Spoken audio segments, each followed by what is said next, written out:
वो सबसे खतरनाक होता है। जो पॉलिटिकल होता है, जैसे देश हमारा जाति और मजहब में बटा है। कुछ जातियां बहुत पॉलिटिकल होती हैं।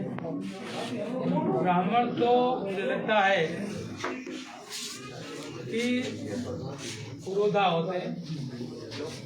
सभ्यता, संस्कृति, रीति, परंपरा और दिशा देते, और हर कोई ये पॉलिटिकल पार्टी मानती है।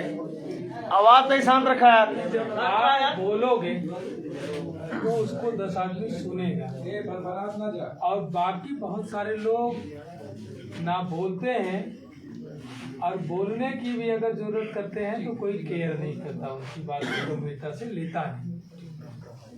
तो आप सब, जैसे ब्राह्मण को पंडित शब्द नवाजा गया, तो पंडित का मतलब जाति से नहीं, विद्वता से भी है जी। तो राजनीति के भी पंडित आप सबको माना जाता है। और जैसे आपने बोल दिया कि 30,000 पार हो रहे हैं, एक चौराहे पर आपने बोला, एक ब्राह्मण की जीवा पर लक्ष्मी सवार हो गई, बोल दिया कि 30,000 पार हो रहे हैं, तो आप जानेंगे की बात हम काटेंगे। अगर आप राजनीति से चुनाव जीत रहे हैं तो ब्राह्मणों विनोद भैया की देन है। जिंदाबाद जिंदाबाद, विनोद भैया जिंदाबाद। हम वही कह रहे हैं, ब्राह्मण जो आपसे जुड़ा है, ब्राह्मण जो आपसे जुड़ा है विनोद भैया की देन है। मैं वही कह रहा हूँ। हम लोग सीने पे पत्थर भैया क्या करूँ, मैं वही कह रहा हूँ। आप जब बोलते हैं एक आदमी की बोली हुई जबान वो 1000 लोगों के पास जाती है कि 30,000 पार हो रहे। ये पॉलिटिकल मतलब ये सख्त बात है। 30,000 पार है। अब क्या हो रहा है और बहुत सारे लोग बोलते नहीं, जैसे पाल रोड को कभी बोलते देखा, प्रजापति को दिक्कत, विश्वकर्मा को बोलते देखा, नाई को बोलते देखा, कभी नहीं देखा ना, चौहान को बोलते देखा, बिल को बोलते देखा, नहीं बोलता। ये सब नॉन पॉलिटिकल वोट है। नॉन पॉलिटिकल वोट व्यक्ति अपने हुनर से निकालता है, और ज्यादातर या तो किसी सरकार के खिलाफ बहुत आक्रोश होता है तो वह उसके खिलाफ वोट कर देता है, या जैसे नॉन पॉलिटिकल वोट की एक खास बात वो भी होती है कि पॉलिटिकल पावर से वो कभी भिड़ता नहीं है। सही कह रहे हैं आप मार्शल भी हैं, आप किसी भी पॉलिटिकल पावर से भिड़ सकते हैं। ठीक है जी। तो जो पॉलिटिकल पावर से भिड़ता है, तो जब अगर पॉलिटिकल पावर का इस्तेमाल करा के कभी उसका कोई पूर्ण करना चाहता है, तो वो एकदम बहुत बड़ा विस्फोट होता है जी। उसका आक्रोश भी बहुत ज्यादा होता है। और जो जैसे मैंने कहा, पाल प्रजापति को सुहा नहीं, आपसे किसी से भिड़ेगा ही नहीं, गलत कर रहे हैं तब भी किनारे से चला जाएगा, अपना भिड़ने की स्थिति में है। तो उसके अंदर भी जैसे गलत तो बहुत हुआ, लेकिन कोई आक्रोश सामूहिक रूप से बन नहीं पाता। तो वो ज्यादातर बटा रहता है, कोई किसी बात से किसी के प्रभाव में कहीं से वो निकल जाता है। ठीक है, लेकिन आप सब जो मैसेज दोगे तो मैसेज नॉन पॉलिटिकल वोट में जाता है, पाल प्रजापति को सुहा नाई विश्वकर्मा में जाएगा, और वो आदमी खड़ा होकर नहीं भैया बिल्कुल सही कह रहे हैं, जो बात दुबे जी कह रहे हैं एकदम सही कह रहे हैं। अब हम कोई संकोच नहीं है, आप बोल सकते हो, मतलब आप बोल सकते हो, ये बात क्यों रही है।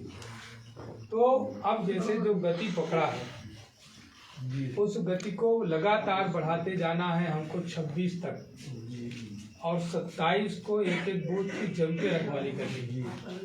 कोई गड़बड़ ना कर सके, कोई बदलू ना कर सके, कोई किसी को डरा ना सके। ठीक है, तो जब ये आप काम करेंगे तो आप बहुत अच्छी मार्जिन से जीतेंगे, और सभी ब्राह्मण समाज के सभी, जैसे हमारे जो उज्जैनी ब्राह्मण जो गुरुतुल्य है, जो संभ्रांत लोग हैं, उम्रदराज लोग हैं, विद्वान लोग हैं, उनके बीच में उनको जाकर के आप विश्वास पैदा करेंगे कि आपका सम्मान सदैव सुरक्षित रहेगा, आपकी सुरक्षा होगी, और आपका विकास भी होगा। विकास में आसमान में तो ले नहीं जाएगा। विकास कैसे जाता है, जो बहुत एक्टिव क्षेत्र रहते हैं उनके बीच बैठा जाता है, समस्याओं पर चर्चा होती है, कहीं पुल की जरूरत है तो आप ही सब बैठाओगे ना कि भाई यहाँ पर पुल बहुत जरूरी है, इतना दिन से मांग हो रही है, ये तो होना ही है यहाँ पर, तो वो काम होना ही है। बहुत सारी सड़कें आपको देखने को मिल रही है, आप ही बताओगे कि नहीं ये तो होना ही है। अभी तक उन लोगों ने नहीं किया, लेकिन अब हम लोगों ने सबको विश्वास दिलाया है कि नहीं आपकी सुरक्षा भी होगी, सम्मान भी होगा, विकास भी होगा, तो वो हम विकास भी कराएंगे। तो यह विश्वास भी दिलाना है, क्योंकि कम समय में मैं बहुत कम लोगों से मिल पाऊंगा। विधानसभा का दायरा बहुत बड़ा होता है, हम लोग कोशिश कर रहे हैं कि हर ग्राम पंचायत में चले जाएं। बस्तियाँ तो हो ही नहीं पा रही। विनोद जी बताइए, बस्तियाँ अभी देखिए आप काफ़ी पहले से चल रहे हैं, लेकिन फिर भी बस्ती कुछ छोटी होंगी, बस्ती नहीं पहुँचे होंगे। एक कुछ ऐसी ग्राम पंचायतें होती जहाँ 20-20, 25-25 बस्तियाँ होती हैं, किसी बस्ती का रास्ता ही नहीं पता होता है ना। तो अब एक माहौल बन गया है, आम जनमानस में ये देखने लगा है कि आप बहुत तेजी से स्वीप कर रहे हो, आगे बढ़ रहे हो, और लोग बहुत दूर खड़े हैं अभी दोनों इधर, चाहे भारतीय जनता पार्टी हो चाहे बहुजन समाज पार्टी। बहुजन समाज पार्टी तो लगभग एकदम से एंड पर है, क्योंकि उसके पास अब आज की तारीख में केवल लगभग 75% चुनाव रह गया है, 20% जो है। कैसे आप 75% कह रहे हैं? आप भी गलत फहमी में आप हैं। 50% पे आ गए। आप गलत फहमी में हैं। मैं चलो आज से नंबर दे रहा हूँ, तुम्हारा नाम बता दे रहा हूँ, आप जाके मिल लीजिए। एकदम रिजेक्ट आप ना करिए। आप गलत फहमी 50% कह रहे हैं। जी विराज जी करना ठीक नहीं है। देखिए जो उनका अनुमान डॉक्टर साहब वो बता रहे हैं, मेरा जो अनुमान है मेरा जो जैसे आज भी मैं पहला कार्यक्रम समाज बिरादरी में लगाया था, लेकिन एक हमारे पार्टी के नेता जी बहुत ज्यादा उड़ना करते हैं, हमारे पाल है तो वो उस कार्यक्रम को लेके चले गए, फिर दूसरे नंबर पर उस कार्यक्रम को रखा। वहाँ पर समाज बिरादरी की महिलाएं आई थी, आंगनबाड़ी आई थी, आशा आई थी, मीरपुर राष्ट्रीय स्वयं सहायता समूह की महिलाएं आई थी ना, तो उन लोगों ने किया नहीं हम जो है साइकिल पे वोट देने जा रहे हैं। मैं ये नहीं कहता कि पूरी विधानसभा के सभी चमार बस्ती में कर पा रहा हूँ ऐसा, लेकिन जहाँ तक कर पाया उन्होंने बहुत सम्मान दिया, इसलिए मुझे विश्वास हो रहा है कि कम से कम 50% पहुँच चुके हैं। इस बिरादरी में आप 50% पहुँच चुके हैं। 80 में हाँ बहुत ही नहीं है। तो आप सबका आशीर्वाद मिल रहा है और क्या। 25 की जानकारी मुझे है, बाकी आप एवं कर रहे हैं हर में। भैया भाइये लहर होगी है 25 से 30 हजार और सब चुनाव जीतेंगे विनोद भैया के। चलिए आपका सम्मान, विनोद भैया का सम्मान, आप सबका सम्मान तो हमने पहले जिंदाबाद जिंदाबाद। अतुल भैया कुछ और सलाह मेरी, कुछ लोग का दिमाग केवल षड्यंत्र करने में लगा रहता है, अफवाहें फैलाने में लगा रहता है, कैसे आपके खिलाफ कोई दुष्प्रचार किया जाए, केवल दिमाग में इस पर लगा रहता है। कौन सी बस्ती कौन सी जाति के खिलाफ आपको कैसे प्रेजेंट कर दिया जाए, इस पर लोगों का दिमाग बहुत तेज से काम करता है। वहाँ एक टीम बनी है, उसका काम ही यही है। जैसे उदाहरण ले सकते हैं, कहीं कोई गरीब बस्ती है, कोई नॉन पॉलिटिकल बस्ती है, आप वहाँ बहुत ज़्यादा शोर शराबा करेंगे, कल कहेंगे अच्छा देखो भैया अब तो ये तुम्हें रहने ही नहीं देंगे, अभी से हो रहा है, अभी से हो रहा। तो शालीनता हमेशा बनी रहनी चाहिए। हमको ये भी ध्यान देना है कि आप देखिए हम लोग, हमारी अपनी पहचान जिस रूप में है और विनोद जी की पहचान जिस रूप में है, ब्राह्मण तो विद्वान होता है, शालीन होता है, तो कोई उस पर सवाल ना उठा सके कि आप किसी पता चला कि बाजार है, व्यवसायी लोग हैं, तो व्यवसायी बहुत जल्दी अंदर से पीछे भागता है। थोड़ा से उसको लगा कुछ 19-20 हुआ, ज़्यादा हो रहा है, तो कहेंगे देखो भैया अब तो ये रहने नहीं देंगे, है ना। तो ये वही लोग कहेंगे ना, आप कभी करने के बारे में सोचते हो ना कोई और, लेकिन जो षड्यंत्र करने वाले लोग हैं उनके साथ वो ये बात जरूर प्रचारित कर सकते हैं तो ये देखो तुम्हारी दुकान के सामने कैसे नारेबाजी कर रहे हैं। आप जो है लोगों को उत्साह बढ़ाने के लिए नारेबाजी कर रहे हो, वो कह रहे हैं कि देखो तुम्हें चिढ़ाने के लिए नारेबाजी कर रहे हो जी। तो दिशा देने का काम, भटकाने का काम हम लोगों का है। तो अपनी पहचान हम सबको बना के रखना है।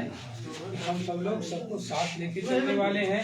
हाँ, ये विश्वास दिलाते हैं कि किसी के सम्मान के साथ लोग विश्वास नहीं कर पाएगा। ये सबको आप विश्वास दीजिए, ठीक है। बाकी विनोद जी कुछ कहना है उसको कहकर नहीं, आप तो कह ही रहे हैं जब से आप दो घंटे आए हुए हैं। माननीय प्रत्याशी महोदय, 2 मिनट का समय हमें चाहिए। आपने अपनी बात कही, लोकतंत्र देखिए, स्वस्थ लोकतंत्र में ये होना चाहिए कि अगर प्रत्याशी अपनी बात कह रहा है तो सामने वाला व्यक्ति भी अपनी बात रखे। एकदम मैं अपना परिचय बता देता हूँ। मेरा नाम विश्वजीत शुक्ला है। मैं समाजवादी प्रबुद्ध सभा का जिला महासचिव हूँ। और आज आपकी इस धरती पे, इस ग्राम सभा में मैं प्रत्याशी आर के वर्मा जी डॉक्टर साहब का स्वागत करता हूँ। विनोद भैया जी हैं, उनका भी मैं स्वागत करता हूँ। हमारे जितने भी श्रेष्ठ बैठे हुए हैं सबको प्रणाम करता हूँ। और जो हमारे छोटे अनुज हैं उनको भी नमस्कार करता हूँ। युवा शक्ति एक बहुत बड़ी लॉबी होती है जो चुनाव के माहौल को बनाती है। आप इससे विरक्त नहीं हो सकते हैं। तो युवाओं को अपेक्षित न किया जाए। हमारा सबसे पहला कर्तव्य ये होना चाहिए। अगर आप प्रत्याशी हैं तो उस तरीके से भी देखें। दूसरी चीज, आप पूरी विधानसभा और पूरे जनपद की विधानसभा टहल लीजिए। जितनी लॉबी माननीय विनोद दुबे जी के साथ युवाओं की है, आज 12 बजे रात तक युवा शक्ति खड़ी हुई है। बैठी नहीं, खड़ी हुई है। तो ये आपके लिए लगी हुई है। कुछ शिकायतें हैं, उस पर भी आप ध्यान दीजिए, उसको भी आप गंभीरता से विचार करिए, सोचिए हम लोग जी। और उसके अब कल से उसका समाधान हो जाएगा, क्योंकि बहुत सारी चीजें नहीं, हमारा जोर जो है, हमारा नहीं, वो बात हम नहीं कह रहे हैं। सामूहिक उसको हम नहीं कह रहे हैं। जी, इसको सुनना पड़ेगा आपको। देखिए, शिकायत कोई नहीं है, लेकिन इस चीज का ध्यान रखना जाए कि 27 तारीख के बाद, 10 तारीख के बाद जब हम विजयी हों तो इस पूरे विधानसभा के जितने भी युवा हैं उनका सम्मान बना रहे, उनका सम्मान बरकरार बना रहे। उनको कहीं से ये आहत न हो हृदय से कि नहीं, हमारा सम्मान नहीं हो पा रहा है, हम नहीं जुड़ पा रहे हैं या नहीं मिल पा रहे हैं। बाकी विनोद भैया जी लगे हुए हैं। और ये आप जान लीजिए, माननीय प्रत्याशी महोदय जी, आप ये जान लीजिए कि माननीय विनोद दुबे जी अगर आपके साथ कंधे से कंधा ना मिलाते तो इस विधानसभा में आप इस चुनाव में अपना प्रतिभाग सुचिता और पारदर्शी तरीके से नहीं कर सकते। इतना गंदा विधायक है यहाँ, इतना गंदा विधायक है। विनोद भैया जिंदाबाद। तो हम सबका सम्मान उसी में है कि हमारे विनोद भैया का सम्मान बरकरार बना रहे और ये शीर्ष पर बने रहे। सबका सम्मान रहेगा। इन्हीं बातों के साथ मैं अपनी बात विराम करता हूँ। बहुत अच्छा, आपके सुझाव को बिल्कुल स्वीकार किया जाता है।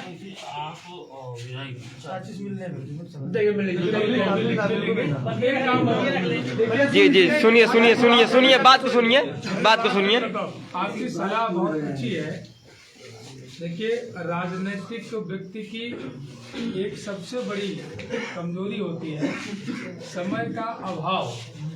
उसकी बहुत बड़ी कमजोरी होती है, सबको उसके अनुसार वक्त नहीं दे पाता। आप एक डायरी मेंटेन कर लीजिए। वो डायरी की दूसरी प्रति मेरे पास भी होनी चाहिए। हमारे संघर्ष के साथी हमारे कौन कौन हैं, उनका नाम, फोन नंबर, पता ये होना चाहिए मेरे पास, ठीक है, जिससे ना मैं भूल सकूं और ना कोई शिकायत कर सके। ठीक है, ये होना चाहिए। तो भैया आप सब जो है एक डायरी बना लीजिएगा। सबका फोन नंबर पते के साथ रहे, मेरे पास भी रहे ना। और उसको मैं आप लोग जिंदाबाद।